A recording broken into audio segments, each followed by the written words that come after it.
They did too. It was recording the whole time. Alright. Counter-revolutionaries. Alright, so peasants in Western France revolted against being drafted into the army. So peasants in Western France did not want to be drafted into the army. So as the war escalates, there are more people in the country who begin to turn on the Republican Revolution. Peasants in Western France begin to revolt against being drafted into the army. Mainly in the Brittany region. So mainly it's like over here in the Brittany region, which you can't really... Oh, right here. With Brittany right here. That big, giant purple area. So mainly counter-revolutionaries occupy the Brittany region in France. Brittany. A lot of devout Catholics, royalists, and foreign agents encouraged their rebellions. So a lot of devout Catholics, royalists, and foreign agents encouraged their rebellions and began to recruit their own armies. So basically in 93, you have a civil war happening. So you have these counter-revolutionaries who are getting tired of where the direction of this is going. They begin to kind of rise up against the revolution that's going on inside of France. And so now the National Convention, the Parisian government, that's like the head of the king and everything else that's going on, they're having to not only now fight people all around them, they're also now fighting people in their own country. So it's a civil war and a war in Europe all at the same time. Right? I told you like this is crazy town, right? France versus everybody, right?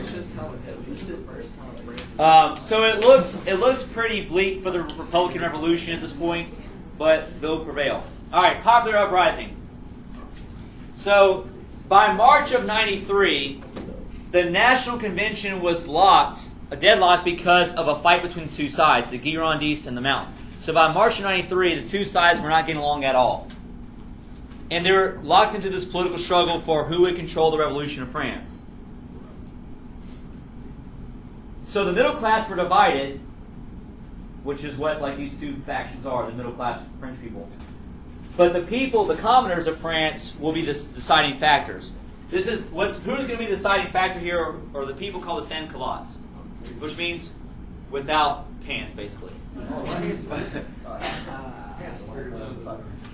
So, sans-culottes were these laboring poor people who wore trousers instead of knee breeches. So, like what most aristocrats and middle class people wore were these higher up knee breeches. Like, did you see like Thomas Jefferson and Ben Franklin and George Washington wearing, where like it would come up to here?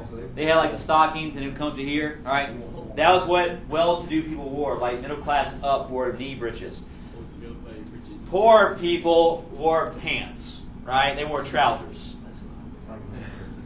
So sans-culottes will become the deciding factor here. Because they're going to basically get militant, and we're going to get to why. So they came to the sans-culottes also become the term identifying militant radicals in the city. It's also the term that's going to be used to identify militant radicals in the city. They demanded radical political action to defend the revolution. Basically, they see the war happening in France. They see the war happening outside the country. They're concerned that the National Convention is only concerned about like getting their own power. And so here you have these commoners rising up and saying, hey, the focus should be on protecting the revolution. We want to protect the revolution and make sure all these rights are protected. The Mountain, so this one side of middle class people, decided to take advantage of this and said, hey, if we basically form a coalition with these guys, then we can nix out the other side. And that's exactly what happens.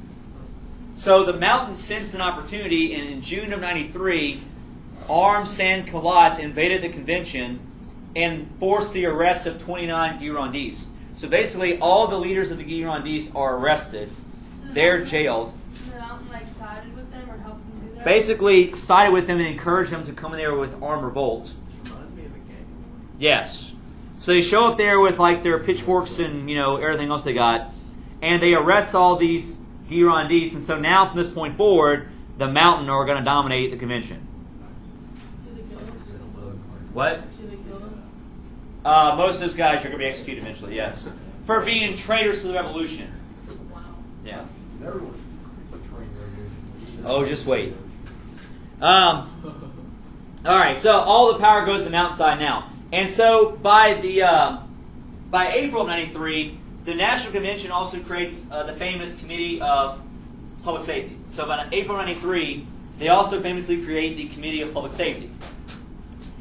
The Committee of Public Safety decided to deal with threats in and out of France. So their job, what they were tasked with, was to deal with threats in and out of France to keep the public safety, right?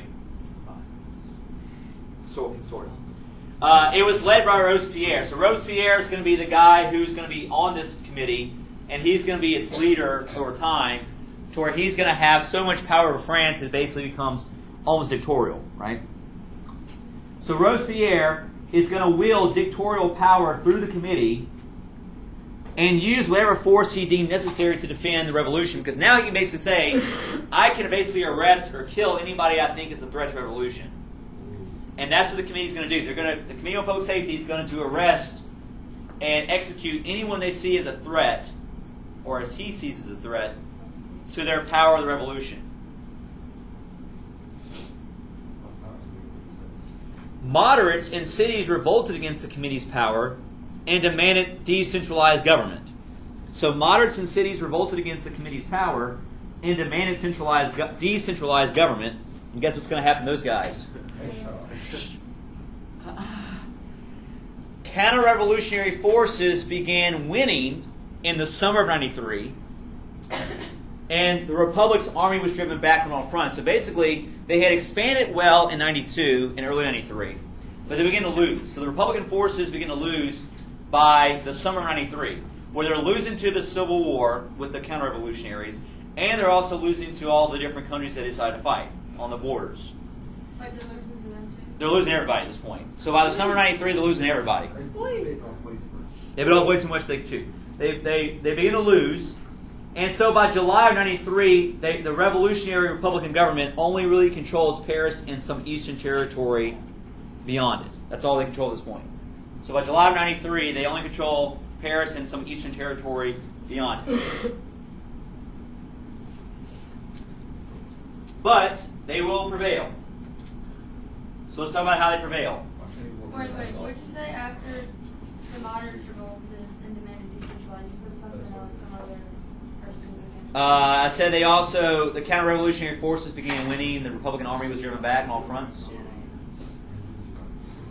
All right, total war and terror.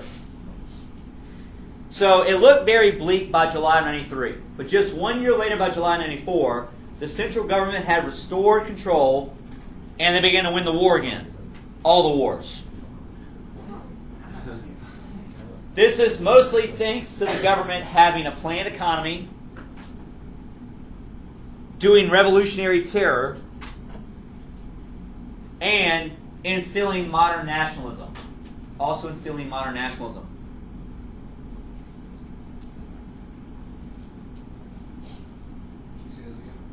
So, the government is successful after a year by doing a planned economy, doing revolutionary terror, and developing modern nationalism. That's basically what's happening. They're going to scare everybody into believing what they're doing is right. They turned it into monarchy. Modern nationalism. Wait. So these revolutionaries, these Republicans, they're like, oh, we're overthrowing